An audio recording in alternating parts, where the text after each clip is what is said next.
Hey students, this is Nida. Welcome back to the channel English with Nida. I hope you all are doing well. This is our one short chapter on the topic of pronouns, that is chapter 16 reflexive and emphatic pronouns. तो last chapter 15 में हमने personal pronouns के बारे में study किया.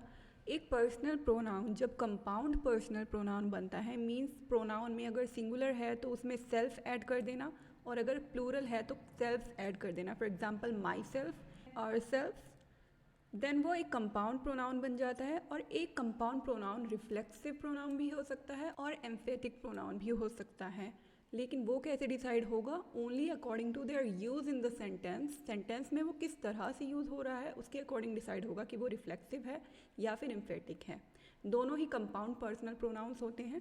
For example myself, herself, ourself, yourself, इस तरह से. सो उसके रूल्स हम देखेंगे with examples. So do not miss this short interesting chapter on the topic of pronouns. So let's start the chapter.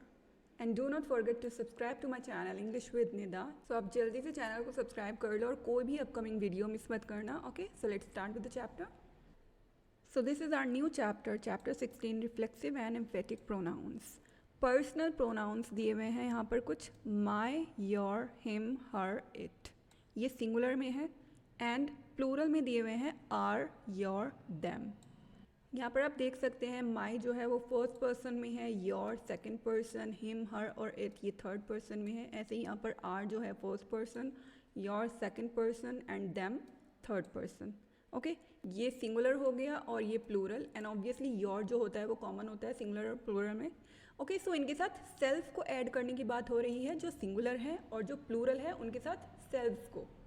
उससे हमारा क्या बनेगा? उससे हमारा बनेगा compound personal pronouns. Personal pronouns का कंपाउंड पर्सनल प्रोनाउंस बन जाना. For example myself, yourself, himself, herself, itself, and ourself, yourself, themself. Okay, so compound personal pronouns को reflexive pronouns हम कब बोल सकते हैं? अगर action done by the subject turns back या फिर reflects upon the subject.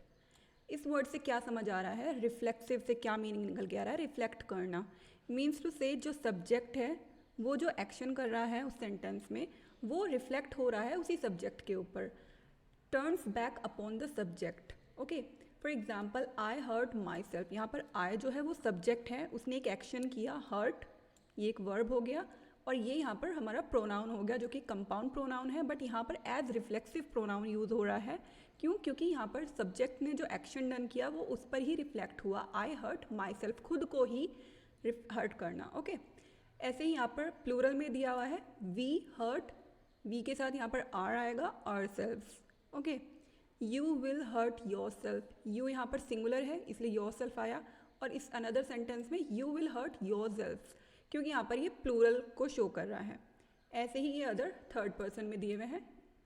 तो यहाँ पर ये सभी रिफ्लेक्टिव प्रोनाउंस हैं. ये जो है इटैलिक्स में my self, your self, himself, क्योंकि इन सेंटेंस में जो मीनिंग निकल के आ रहा है वो ये आ रहा है कि जो action done by the subject है वो सब्जेक्ट पर ही रिफ्लेक्ट हो रहा है, खुद को ही हर्ट करना. और हॉर्स जो है एक एनिमल है, so itself. Okay, the horse hurt it self.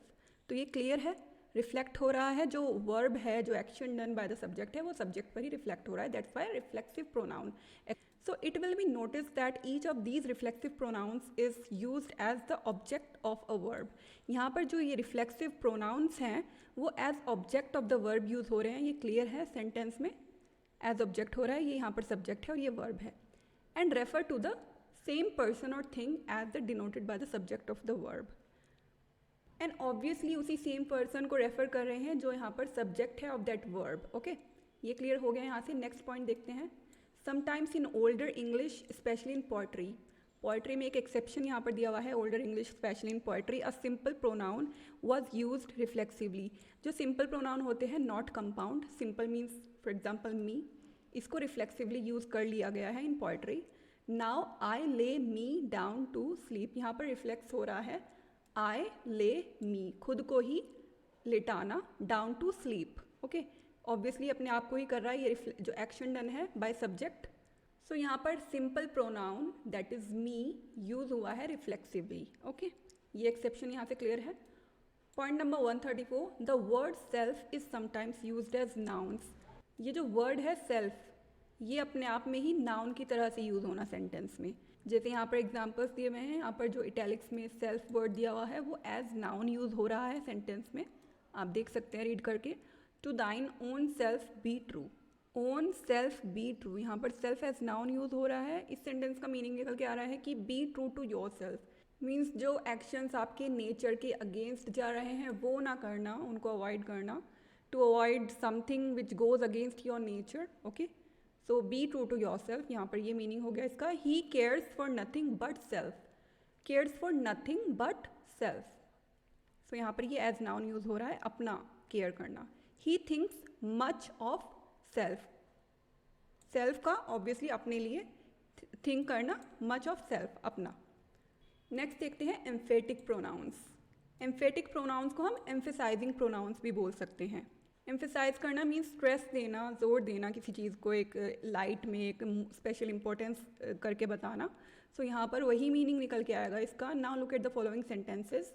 I will do it my self, words तो सेम है, जैसे मैंने बताया कंपाउंड पर्सनल प्रोनाउंस होंगे, बट उनका यूज सेंटेंस में किस तरह से हो रहा है, जो मीनिंग निकल कर आ रहा है उसके अकॉर्डिंग डिसाइड करते हैं कि एम्फेटिक है या फिर रिफ्लेक्सिव है। I will do it myself मतलब खुद करना उस चीज़ को।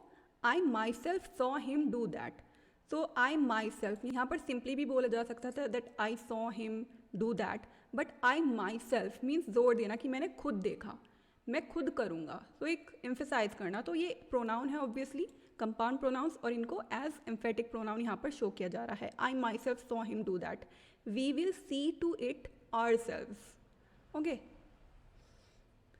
तो ये अदर एग्जाम्पल्स है, ये आप रीड कर सकते हैं। तो यहाँ पर जितने भी कंपाउंड पर्सनल प्रोनाउंस हैं वो यहाँ पर एज एम्फेटिक प्रोनाउंस यूज़ हो रहे हैं, जो कि स्ट्रेस कर रहे हैं या फिर स्पेशल इंपॉर्टेंस दे रहे हैं किसी भी नाउन या फिर प्रोनाउन को वहाँ पर। So it will be seen that here compound personal pronouns are used for the sake of emphasis, only for the sake of emphasis. यहाँ पर इनको यूज़ किया जा रहा है सेंटेंस के सेंस से, आप देख सकते हैं, and are therefore called emphatic pronouns. Simply इस वजह से इनको emphatic pronouns बोला जा रहा है यहाँ पे, ओके। आई होप ये क्लियर होगा, आपको दोनों का डिफरेंस समझ आ गया होगा। कंपाउंड पर्सनल प्रोनाउन किनको कहेंगे, एम्फेटिक एंड रिफ्लेक्सिव में क्या डिफरेंस है वो आपको समझ आ गया होगा, ओके। अगर कहीं भी किसी भी पॉइंट में डाउट रहता है आप मुझे कमेंट करके बता सकते हैं। So that's all about this chapter. Video को लाइक ज़रूर करना, चैनल को सब्सक्राइब करना मत भूलना, बेल आइकन प्रेस कर देना, and thank you so much for being here. Bye bye.